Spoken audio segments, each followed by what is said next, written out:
আসসালামু আলাইকুম। কেমন আছেন সবাই ভাই ও বোনেরা? আশা করি আল্লাহর রহমতে সবাই ভালো আছেন বন্ধুরা। আর আজকে আমি অনেক দিন পর একটা ভিডিও নিয়ে আসলাম, প্লিজ অনুগ্রহ করে সবাই দেখবেন। আর আমরা কিন্তু গ্রামের বাড়িতে লাকড়ি দিয়ে রান্না করি, দেখেন কত সুন্দর। আর এই লাকড়ি রান্না কিন্তু বেশি ভালো লাগে। এখানে আমরা লাউ শাক রান্না করতেছিলাম, কই মাছ দিয়ে আলু দিয়ে লাউ শাক কার কার পছন্দ কমেন্টে জানাতে কিন্তু ভুলবেন না। আর শাকটা কার কার পছন্দ তাও কিন্তু কমেন্টে জানাবেন। আমার কাছে তো ভীষণ ভালো লাগে। আর বাড়িতে যখন এসেছি, একদিকে ভাত হচ্ছে আর একদিকে রান্না হচ্ছে। আর আগুন দেখলে কেমন লাগে বলেন তো। আর আমরা লাকড়ি দিয়ে পাতা দিয়ে রান্না করি। এখন কিন্তু আমাদের তরকারিটা হয়ে গেছে।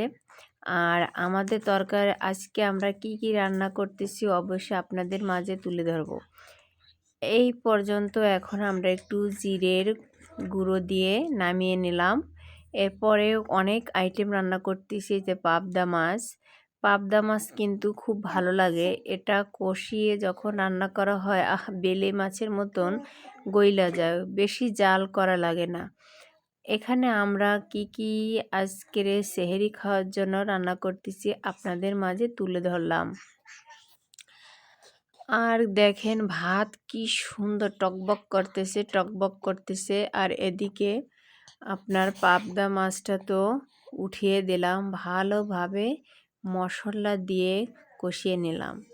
এরপরে দেখেন তরকারিগুলো আমাদের রান্না কমপ্লিট। কালারটা কত সুন্দর এসেছে দেখতে পাচ্ছেন। লাউ শাক রান্না, লাউয়ের ডগা যে যা বলে। আর এই যে সেই পাবদা মাছ রান্না আলু দিয়ে, কি সুন্দর কালার আসছে দেখছেন। নিজেদের হাতের গুঁড়ো করা মশলা দিয়ে আমরা তরকারি রান্না করলাম। শুকনা মরিচ বাজার থেকে কিনে এনে আমরা ব্লেন্ডার করে তারপর রান্না করলাম। আর এই যে যে শাকটা দেখতেছেন ভাজি করলাম, এই শাকটা হচ্ছে অনেকে চিনবে, আমরা বলে সেসি শাক বা হেলঞ্চো শাক।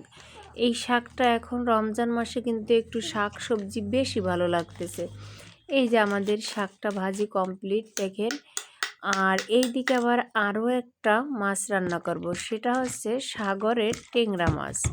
আমাদের বড় বড় পুকুরে হয়েছে। আর আমাদের এই টেংরা মাছ কিন্তু বাগেরহাট জেলায় বেশি পাওয়া যায়।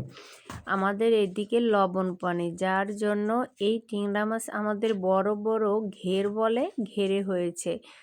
সেটাও কিন্তু আমি আলু দিয়ে রান্না করে নিলাম।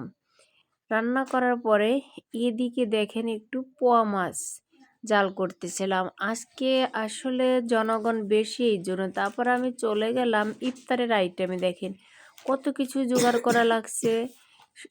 ইনশাল্লাহ সবাই কিন্তু এই সময় একটু ইফতারে বেশি বেশি জোগাড় করে। ভালো থাকবেন।